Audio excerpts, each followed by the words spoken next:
Oh, good morning. Thank you, Jim. Thank you all for giving me an opportunity to talk about my work, even if I have to follow the margarita guy.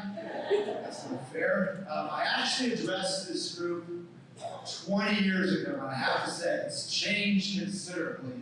All I can remember from that talk is I was immediately followed by some kind of bathing suit beauty pageant, and nobody ever remembered that I spoke. So I was just going to give the same talk today. Just kidding. So as a professor of archaeology at Cal Poly, I teach students how to investigate the past archaeologically. A lot of my work has indeed, first slide. Thank you.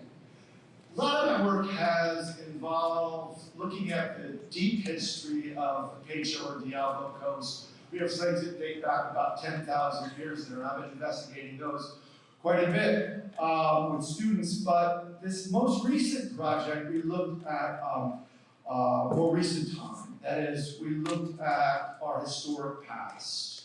And this was an example of what we call historical archaeology. With historical archaeology, you have a written record to go along with your archaeological materials. You oftentimes know the names of the people that created the site that you're investigating. You know a little bit about their culture. You know about the events that were transpiring around their lives. But what historic archaeology focuses on oftentimes are the people who aren't very well represented in the written record.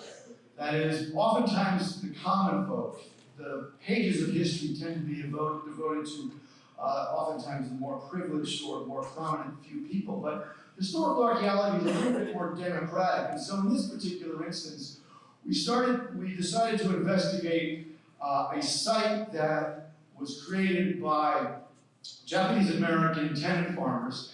And Jim noted that they lived on the Pecho Coast, the Diablo Coast, between 1928 and 1942, when they were forcibly removed to an intern camp. And so we thought that this archaeological investigation would allow us, by finding small things left behind by this particular family, it would allow us to shine a light on the lives of these people who lived through this very dark, unfortunate period in our history's past. Who you see up there is, oops, can I have the other one? The back one, please? No, that's forward. There we go, thank you. That's Charlie Yoshida. He's 87 years old when this picture was taken.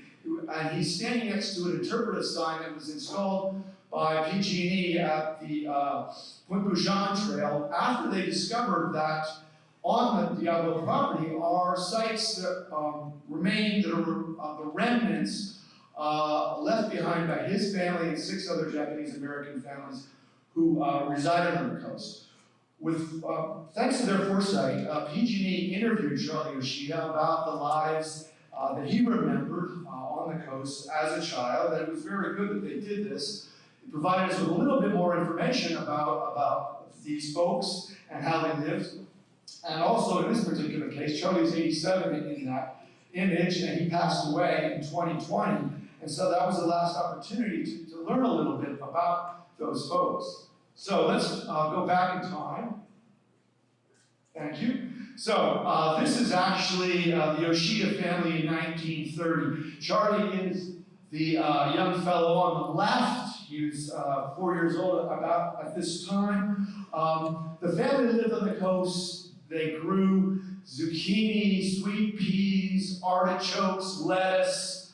By all accounts, there's no doubt that they worked very, very hard to make a living out there on the coast. This was the Depression, of course.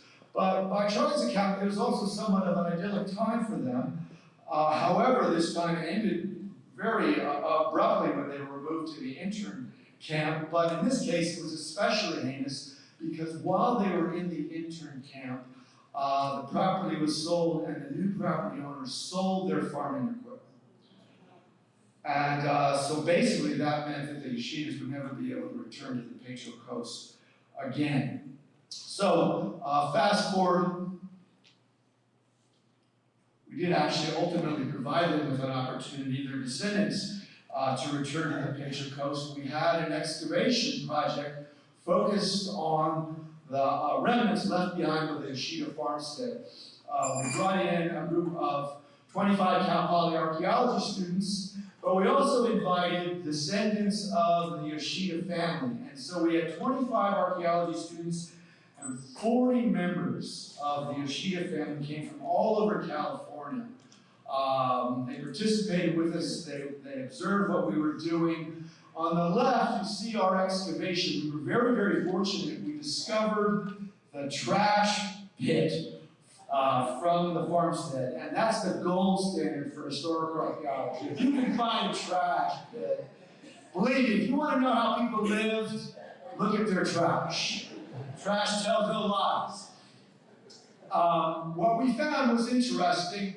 We found a tremendous quantity of beautiful broken Japanese ceramics. You can see an example on the lower right. We also found a tremendous amount of shellfish, a lot of abalone. These people set a beautiful table and they had some beautiful meals. There's no question about that. But it was really heartwarming to also have participation by the Yoshida family. This is one of the Yoshida. She would have been a granddaughter of the original couple, and she had just found a ceramic sherd. The thing that puzzled me the most about our findings was that there was this tremendous quantity of always broken, beautiful Japanese pottery. And I don't have a full explanation for it yet, but I do think perhaps it has something to do with those 10 kids and the events that were happening around meals.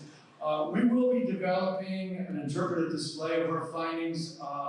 We hope to have it done in time for Asian American Heritage Month next year, and we will invite everyone in this group. We're going to have the Yoshida family, and we'll have Cal Poly students. So thank you very much.